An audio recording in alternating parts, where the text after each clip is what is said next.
They called it Stalingrad, but those who survived called it hell. What if I told you that in this city, every brick was soaked in blood? And every whisper was a prayer for mercy. What really happened inside that frozen nightmare, when two of the most powerful armies on Earth clashed not just for land, but for pride? The snow began to fall in October 1942, soft, silent, beautiful. No one knew it would soon hide thousands of bodies beneath it. German soldiers marched into the ruins with confidence. They had conquered half of Europe. They believed this city would fall in a matter of days, but Stalingrad was not just a city. It was a trap made of stone and fire. Imagine this. You walk through streets filled with smoke, the air burns your lungs, snipers wait inside windows, invisible ghosts aiming at the smallest movement. Every corner could be your last breath. But here's something strange: the Germans didn't know that the Soviets had already decided they would not defend Stalingrad, they would become Stalingrad. Every ruined building turned into a fortress, every street became a battlefield of inches. The Germans called it Rattenkrieg, the Rat War.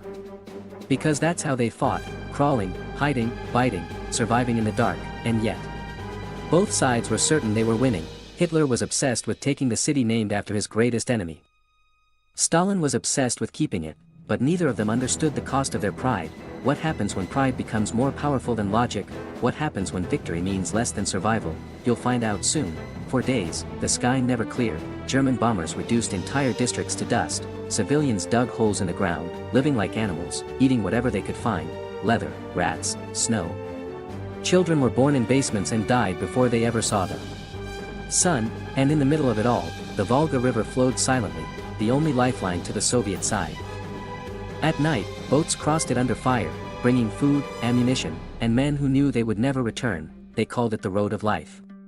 But most of those who took it never made it across. Still, the Soviets did not retreat. They fought inside factories, stairwells, even sewers. Every time a building fell, they retook it. Every time they ran out of bullets, they used their fists. The Germans couldn't understand it.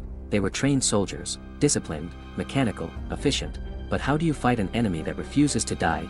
Then winter came, and with it came the end of illusions. Temperatures dropped below -30 degrees Celsius, engines froze, weapons jammed. Frostbite spread faster than bullets. The same snow that once carried them forward now trapped them in silence. But there was a secret in that silence, a whisper of something the Germans hadn't seen coming, because while they froze and starved, the Red Army was preparing something massive, something that would turn Stalingrad from a victory into a grave. The Soviet counteroffensive began in November 1942, Operation Uranus, a name that sounded almost harmless, but would break the German 6th Army in two. From the north and south, Soviet forces struck with brutal precision. In days, they surrounded the entire German force, 300,000 men, trapped inside the ruins of the very city they had destroyed. But even then, Hitler refused to let them retreat. He said, "Surrender is forbidden."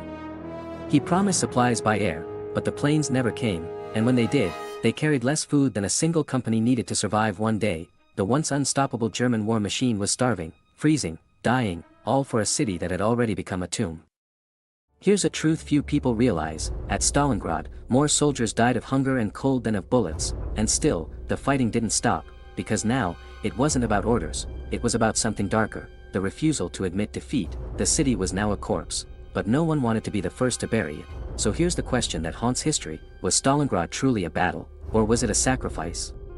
The answer lies deeper, in what happened next, because what came after the siege would change the war forever. But that you'll discover in the next part. When the winter of 1942 tightened its grip on Stalingrad, the city had become more than a battlefield, it was a graveyard of empires.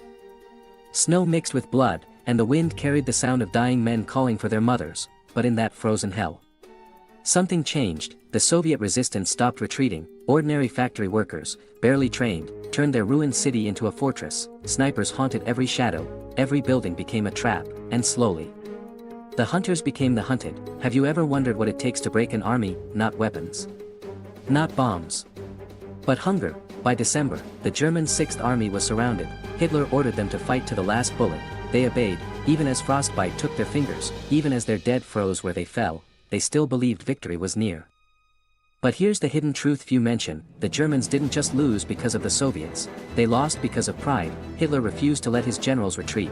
He believed sheer willpower could defeat the Russian winter, as if arrogance could melt snow. And in that fatal stubbornness, 300,000 men were abandoned to die. Meanwhile, deep inside the city, something almost supernatural stirred among the ruins. Soviet soldiers began calling Stalingrad the city that would not die. Even when surrounded, they fought in silence, in darkness, in tunnels where rats fed on corpses, yet somehow, they endured. It was as if the city itself, brick, dust, and blood, had a soul. When the final assault began in February 1943, Stalingrad was no longer just a city, it was vengeance made of stone, and the Germans, once proud conquerors, were now ghosts begging for mercy. But here's a question no one dares to ask: what was truly lost in Stalingrad? The lives of soldiers? The pride of a nation?